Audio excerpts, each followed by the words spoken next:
Hello everyone, welcome to my YouTube channel. आज हम discuss करने वाले हैं मोल कॉन्सेप्ट के बारे में कि मोल कॉन्सेप्ट होता क्या है, इसका यूज़ कहाँ करते हैं। Let start now. Mole concept: mole of a substance contains as many particles and their number is equal to the number of particles 12 gram of the carbon 12 isotope. That means क्या कह रहा है कि carbon 12 के 12 ग्राम में जितने atom होंगे वो एक मोल है। फॉर एग्जाम्पल हम देख सकते हैं यहाँ पर कि one dozen is equal 12 items. आप लोगों को भी पता है कि जब हम बनारस लेने जाते हैं तो वो हम दर्जन में लेते हैं, और दर्जन से हमें क्या समझ में आता है कि उसमें कितने आइटम होंगे। आपके 12 आइटम्स देखने को मिलते हैं। इसी तरह से आपके पास है one score is equal 20 items and one gross is equal 144 items. तो इस तरह से क्या करते हैं, हम इसको यूनिट डिफाइन करते हैं। सेम इसी तरह से हम मोल्स में भी देखते हैं कि मोल क्या है, आपका एक नंबर है। इट इज़ अ यूनिट, या फिर हम नंबर कह सकते हैं। तो आपका जो नंबर है मोल के लिए, जो नंबर दिया हुआ है ये है आपके पास 6.022 इंटू 10⁻23, और यही आपका नंबर क्या है, आपका एवोगैड्रोस नंबर भी कहा जाता है इसको। ओके, अगर हम इसमें देखते हैं फॉर एग्जांपल, जैसे ये बनानास या आइटम, ये बहुत सी चीज़ों के लिए यूज़ किया जाता है। इस तरह मोल आपके एलिमेंट्स में किस में यूज़ होते हैं, तो कुछ पार्टिकल्स होते हैं। फॉर एग्जांपल आपके एटम्स हो सकते हैं, एलिमेंट्स, एटम्स हैं, आपके मॉलिक्यूल्स हैं एंड आयंस हैं। तो जैसे कि one mole of hydrogen atom 1 mole of hydrogen atom is equal 6.022 into 10⁻23। तो इसी तरह से आपके क्या है, एटम्स के लिए भी होते हैं। सेम आपका मॉलिक्यूल्स के लिए भी देखने को मिलता है, आयंस के लिए भी देखने को मिलता है। अब यहाँ से अगर हम ये देखते हैं कि मोल कॉन्सेप्ट कैसे अप्लाई करते हैं, ठीक है, तो इसके लिए हमें कुछ बेसिक चीज़ें जानना जरूरी है। जैसे कि कार्बन एटम्स हैं आपके पास। कार्बन एटम में क्या क्या चीज़ें होती हैं आपके पास, 6 प्रोटॉन है, 6 न्यूट्रॉन एंड 6 इलेक्ट्रॉन पाए जाते हैं।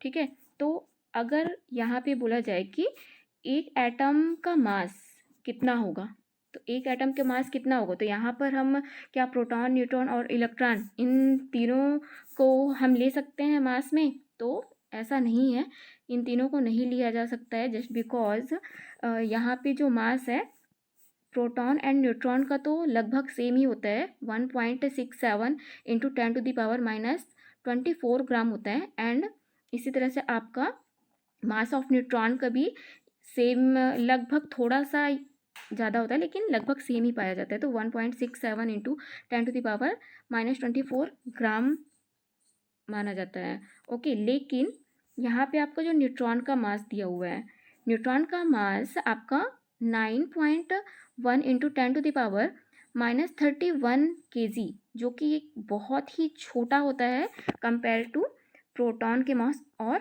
न्यूट्रॉन के मास से। तो इसलिए इसको हम मास के लिए कंसाइडर नहीं करते हैं, क्योंकि ये बहुत छोटा होता है। और ये जो नंबर है आपका, ये इसी क्वांटिटी को हम क्या कह सकते हैं, 1 AMU भी कहा जाता है। 1 AMU क्या है, आपका एटॉमिक मास यूनिट से कंसाइडर किया जाता है। ओके, तो यहाँ पर हम देख रहे हैं कि एक एटम का जो मास है, हम यहाँ पे क्या लेंगे, 6 time mass of proton plus 6 time mass of neutron. तो आपके पास जो 6 टाइम मास ऑफ प्रोटॉन और 6 टाइम मास ऑफ न्यूट्रॉन है, ये क्या है, दोनों सेम ही है। तो यहाँ पे क्या करेंगे हम, 12 इंटू 12 टाइम्स ऑफ 1.67 इंटू 10⁻24 ग्राम। तो इसको सॉल्व करेंगे तो आपका कितना आ रहा है यहाँ पर, 12 AMU। क्योंकि हम ये 1 AMU के बराबर होता है, तो हम इसको क्या लिख सकते हैं, 12 AMU लिख सकते हैं। ठीक है, तो अब आपको यहाँ पे क्या समझ में आ रहा है कि आपका जो 12 AMU है ये किसके बराबर है, आपका एक एटम का मास है। ये 12 AMU एक एटम का मास है, तो एक AMU किसके बराबर होगा, तो एक AMU आपका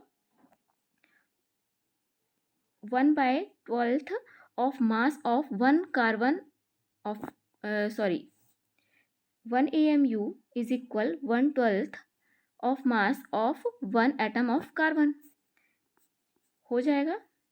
अब हम यहाँ से आगे देख सकते हैं, अगर ये समझ में आ गया है आप लोगों को तो यहाँ से आगे देख सकते हैं कि 6.022 इंटू 10⁻23 एटम्स ऑफ कार्बन का मास है ना। ये कार्बन का मास है, ये आपके कार्बन का मास दिया हुआ है अगर, तो यहाँ पे ये किसके बराबर है, आपके 1 मोल ऑफ कार्बन एटम्स के बराबर है। 1 मोल ऑफ कार्बन एटम्स के बराबर है। तो 1 मोल अभी मैंने निकाला है यहाँ पर कि 1 मोल किसके बराबर होता है आपका, इसके बराबर 12 इंटू 1.67 इंटू 10⁻⁻24 ग्राम के बराबर। तो इसको हम इंटू किससे कर देंगे, आपके इससे कर देंगे। तो इसको जब हम सॉल्व करेंगे तो कितना आएगा, 1 ग्राम आ जाएगा। तो ये आपका जो 1 ग्राम है, सॉरी 12 ग्राम है, ये यही आपका क्या है, मोलर मास है। और इसी को हम क्या बोलते हैं, ये जो मोलर मास है इसी को हम ग्राम एटॉमिक मास भी कह सकते हैं। और ये आपका ये जो ग्राम एटॉमिक मास है और ये आपका AMU है। AMU काफ़ी छोटा होता है ग्राम एटॉमिक मास से। ओके, अब यहाँ से हम कुछ क्वेश्चंस देख लेते हैं। आपके पास ये क्वेश्चन है, find number of moles of nitrogen atom present in 28 gram of nitrogen. तो इसको सॉल्व करेंगे। चलिए देखते हैं कि 1 मोल ऑफ नाइट्रोजन एटम, हमारे पास 1 मोल के लिए नाइट्रोजन एटम कितना है, हमारे पास 40 ग्राम है। ठीक है, तो 40 ग्राम किसके लिए, एक मोल के लिए है। तो 28 ग्राम किसके बराबर हो जाएगा, 28 ग्राम इज इक्वल 1/14 इंटू 28 कर देंगे। इसको हम सॉल्व करेंगे तो कितना आएगा हमारे पास यहाँ पर, 2 मोल ऑफ नाइट्रोजन आ जाएगा। तो यहाँ से हमें क्या समझ में आ रहा है कि इससे एक फॉर्मूला निकल के आ रहा है। आपका जो फॉर्मूला है ये बन के आ रहा है, ये फॉर्मूला है। ठीक है, तो इस फॉर्मूले से हम क्या निकाल सकते हैं यहाँ पर कि मास गिवन है। अगर हमारे पास क्वेश्चन में दिया हुआ है मास गिवन है बाय मोलर मास, तो क्वेश्चन में मास गिवन, जैसे कि मास गिवन था ये हमारे पास ये 28 ग्राम हमको दिया हुआ था। और जो कोई भी एटम है उसका हमें क्या करना है, उसका हमें मोलर मास निकालना है। सिंपल है। तो मोलर मास और गिवन मास इनको हम क्या करेंगे, डिवाइड कर देंगे और मोल्स आ जाएंगे। सेम एक और क्वेश्चन देख लेते हैं, जैसे कि 64 ग्राम ऑफ ऑक्सीजन एटम है। तो नंबर ऑफ मोल्स सॉल्व करने के लिए क्या हो जाएगा, हमें गिवन मास कितना दिया हुआ है 64 बाय, और ऑक्सीजन का मोलर मास कितना होता है 16 होता है। इनको सॉल्व करेंगे तो कितना आ जाएगा हमारे पास, 4 मोल ऑफ ऑक्सीजन आ जाएगा। तो अभी हमने ये किस में देखा था, ये हमने एटम्स में देखा। अब सेम इसी तरह से हम मॉलिक्यूल्स में भी देख सकते हैं। तो मॉलिक्यूल्स के लिए क्या हो जाएगा, यहाँ पर जहाँ पर एटम है वहाँ पे आपको मॉलिक्यूल्स देखने को मिलेंगे बस, और इससे ज़्यादा कोई चेंजेस नहीं रहता है यहाँ पर। तो find number of mole of oxygen molecule in 64 gram oxygen gas. तो आपका इसमें भी जो है इसका भी फॉर्मूला वही होगा, सेम ही होगा, यही है, number of mole is equal mass given by molar mass. अब यहाँ पे हमें गिवन मास कितना दिया हुआ है, यहाँ पर गिवन मास दिया हुआ है 64 ग्राम दिया हुआ है। ओके, तो ऑक्सीजन का मोलर मास क्या होगा, ऑक्सीजन का मोलर मास हम निकालेंगे तो कितना जाता है 32। इसको सॉल्व करने पर क्या आएगा, 2 मोल आता है। ठीक है, तो ये भी सेम ही है आपका। अब हम ये किस में देख लेते हैं, मोल वॉल्यूम में देख लेते हैं कि मोल वॉल्यूम में क्या क्या चीज़ें होती हैं, कैसा होता है। तो यहाँ पर मोल वॉल्यूम में क्या है आपका, 1 mole of any ideal gas at STP occupy 22.4 litre है। ओके, 22.4 लीटर है। यहाँ पर आइडियल, हमेशा एक चीज़ ध्यान रखना कि कभी भी होगा एचटीपी, मतलब कि यहाँ पर गैस में ही वॉल्यूम हमेशा गैस में ही देखने को मिलेगा, और इसका जो ऑक्यूपाई करेगा, ये कितना ऑक्यूपाई करता है, 22.4 लीटर ऑक्यूपाई करता है। तो इसके भी कुछ क्वेश्चंस देख लेते हैं यहाँ पर। जैसे क्वेश्चन में है क्या, find volume occupied by 2 mole of carbon dioxide eight HTP. ठीक है, तो 1 मोल के लिए क्या हो जाएगा वहाँ यहाँ पर, 1 mole is equal to 22.4 litre occupy करता है। 1 मोल में कितना ऑक्यूपाई कर रहा है आपका, 22.4 लीटर ऑक्यूपाई कर रहा है। तो 2 मोल में कितना ऑक्यूपाई करेगा, तो 2 मोल में सिंपल सा है कि इसको हम क्या कर देंगे, यहाँ से इनको मल्टीप्लाई कर देंगे, तो इसका आंसर निकल के आ जाएगा।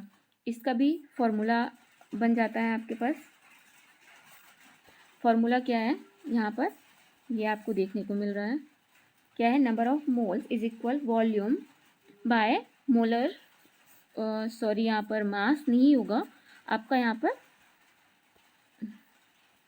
ये मास नहीं होगा, यहाँ पर वॉल्यूम में ही होगा, मोलर वॉल्यूम होता है। ओके, तो इसका भी क्वेश्चन देख लेते हैं। यहाँ पे क्या है, find a number of moles of nitrogen gas present in 5 litre of nitrogen gas at HTP. एक चीज़ हमेशा ध्यान रखना कि कभी भी होगा अगर वॉल्यूम के लिए हमेशा ये गैस में ही मिलेगा आप लोगों को, और गैस में मिलेगा तो यही आपको इसी से सॉल्व करना है। तो number of moles is equal, ये भी आपका क्या है, मोल में ही है, number of mole is equal, आपके पास कितना दिया हुआ है, प्रेजेंट इन कितने लीटर है, 5 litre, and by molar volume कितना हो जाएगा, 22.4 लीटर, 22.4 लीटर। इसको सॉल्व करेंगे तो कितना आ रहा है हमारे पास यहाँ पर, 0.2 mole of nitrogen molecules. Okay, तो यहाँ पे हमने मोल कॉन्सेप्ट के कुछ क्वेश्चंस भी देखे, और अगर आप लोगों को कुछ और भी question, numerical question mole concept के लिए चाहिए तो प्लीज़ मुझे कमेंट बॉक्स में ज़रूर बताइएगा। एंड आपको ये वीडियो अगर अच्छी लगी हो तो please like, subscribe and share करना ना भूलें। Thank you.